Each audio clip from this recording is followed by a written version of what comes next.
ननद बनी बहन। भाभी क्यों रो रही हो आप? कुछ नहीं गुंजन, बस यूं ही।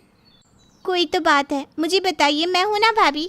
आप मुझे अपनी ननद नहीं छोटी बहन समझिए। निक्की अपने आंसू पोंछते हुए कहती है। गुंजन, शादी से पहले तुम्हारे भैया के पास मेरे लिए टाइम ही टाइम हुआ करता था, और अब उनके पास मेरे लिए 1 मिनट भी नहीं होता। मैंने अपने घर वालों के खिलाफ जाकर तुम्हारे भैया का हाथ थामा था, और ये सब क्या हो गया।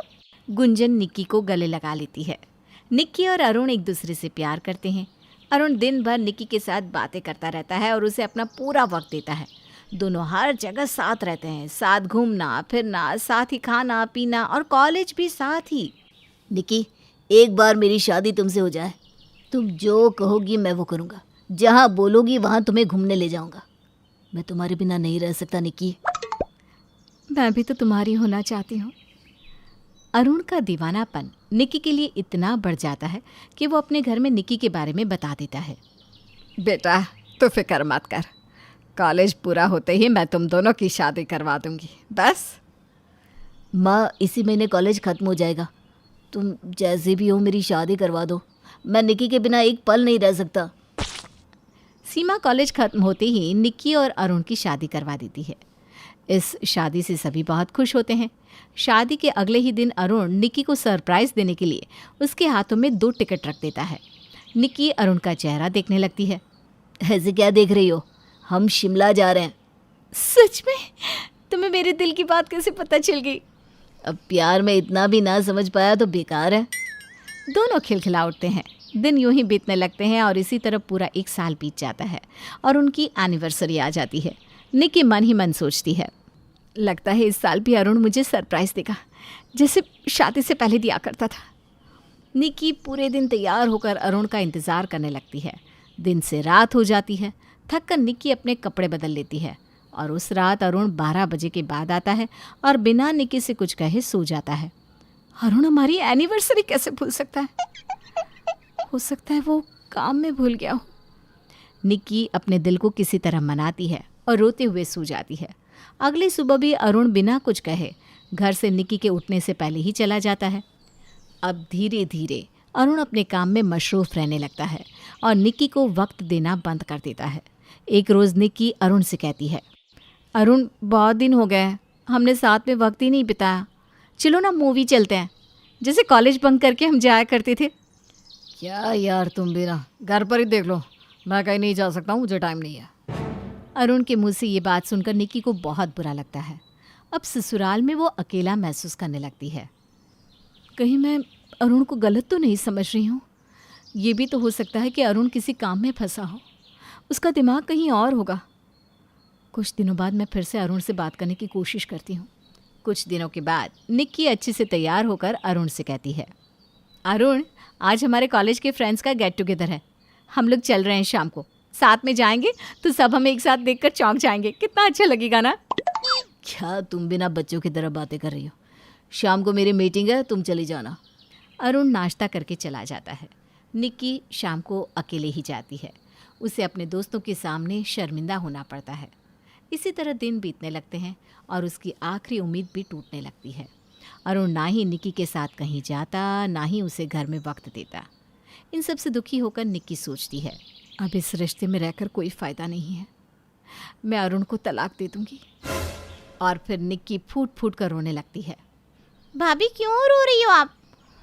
कुछ नहीं गुंजन, बस यूं ही। कोई तो बात है, मुझे बताइए, मैं हूं ना भाभी। आप मुझे अपनी ननद नहीं छोटी बहन समझिए। निक्की अपने आंसू पोंछते हुए कहती है, गुंजन, शादी से पहले तुम्हारे भैया के पास मेरे लिए टाइम ही टाइम हुआ करता था, और अब उनके पास मेरे लिए 1 मिनट भी नहीं होता। मैंने अपने घर वालों के खिलाफ जाकर तुम्हारे भैया का हाथ थामा था, और ये सब क्या हो गया। गुंजन निक्की को गले लगा लेती है। हम दोनों ननद भाभी मिलकर रोज़ मज़े करेंगी। आपको अब इस घर में अकेला महसूस नहीं होगा, ये मेरी गारंटी है। मैंने तो सोच लिया था कि तुम्हारे भैया को तलाक दे दूंगी। आज तुम मेरा हाथ नहीं थामती तो शायद मैं उन्हें तलाक देकर अपने मायके लौट जाती। भाभी, अब इसकी ज़रूरत नहीं पड़ेगी। चलिए झट से तैयार हो जाइए, हम दोनों मूवी चलते हैं। दोनों ननद भाभी तैयार होकर हाथों में हाथ डालकर मूवी देखने चली जाती है। मूवी देखकर दोनों शॉपिंग करती हैं और सुबह से निकली शाम को घर आती है। बड़े दिनों के बाद निक्की के चेहरे पर खुशी झलकती है। घर आकर निक्की भी बहुत थक जाती है और अरुण का इंतज़ार किए बिना ही सो जाती है। निक्की को सोया देखकर अरुण को अच्छा तो नहीं लगता। आज मेरे आने से पहले ही निक्की सो गई, मेरा इंतज़ार भी नहीं किया। अगले दिन जब सब खाने के टेबल पर बैठे होते हैं तब गुंजन निक्की से कहती है, भाभी मेरी फ्रेंड शीतल है ना, उसकी शादी गोवा में है, आपको भी आने को कहा है, तो चल रही हो ना आप? गोवा? हाँ हाँ, मैं चलूँगी ना, मज़ा आएगा। अरुण उन दोनों के चेहरे को देखता ही रह जाता है। निक्की अब अरुण को ऑफिस का बैग तक नहीं पकड़ाती। वो गुंजन से कहती है, गुंजन, गोवा के लिए गोवा जैसे कपड़े चाहिए होंगे ना हमें? चल, मुझे तो बहुत सारी शॉपिंग करनी पड़ेगी। हाँ भाभी, शॉपिंग तो मुझे भी करनी है। निक्की और गुंजन शॉपिंग के लिए निकल जाते हैं। दोनों पूरा दिन शॉपिंग करती है और रात में आकर दोनों अपने पैकिंग में लग जाती है। भाभी, शादी वाले दिन ना मैं ये पिंक लहंगा पहन लूँगी, कैसा लग रहा है? हाँ हाँ, पहन ले, तेरा भी रिश्ता शीतल की शादी में पक्का ही हो जाएगा। क्या भाभी, आप भी ना अपनी शादी वाला लहंगा पहनना, मज़ा आएगा। फिर हम दोनों साथ में सेल्फी लेंगे। शादी होते ही हम निकल जाएंगे घूमने के लिए। निक्की अपनी पैकिंग में बिजी हो जाती है और अरुण से बात तक नहीं करती। अगले दिन दोनों सुबह फ्लाइट से गोवा के लिए निकल जाती हैं। खूब मज़े करती हैं। इस तरह एक हफ्ता बीत जाता है। उधर निक्की और गुंजन बहुत मज़े करती है और इधर अरुण को निक्की की कमी महसूस होने लगती है। अब अरुण का ऑफिस में मन ही नहीं लगता और वो घर जल्दी चला आता है। उसकी निगाहें हर तरफ निक्की को ही ढूंढती रहती है। पता नहीं निक्की कब आएगी। ऐसा क्या है गोवा में जो उसे इतना मन लग रहा है वहाँ? एक हफ्ता भी बहुत होता है, अब तो आ जाना चाहिए उसे। अरुण कश्मकश में गुंजन को फ़ोन करता है। गुंजन, माँ अकेले कितना काम करेगी? अब आ जाओ, कितना घूमना है? बस कल पहुँच जाएंगे हम भैया। निक्की के पहुंचने की खबर सुनकर अरुण को थोड़ी शांति मिलती है। अगले दिन शाम को निक्की और गुंजन घर पहुंचते हैं और अरुण भी निक्की को देखने के लिए ऑफिस से शाम को ही घर आ जाता है।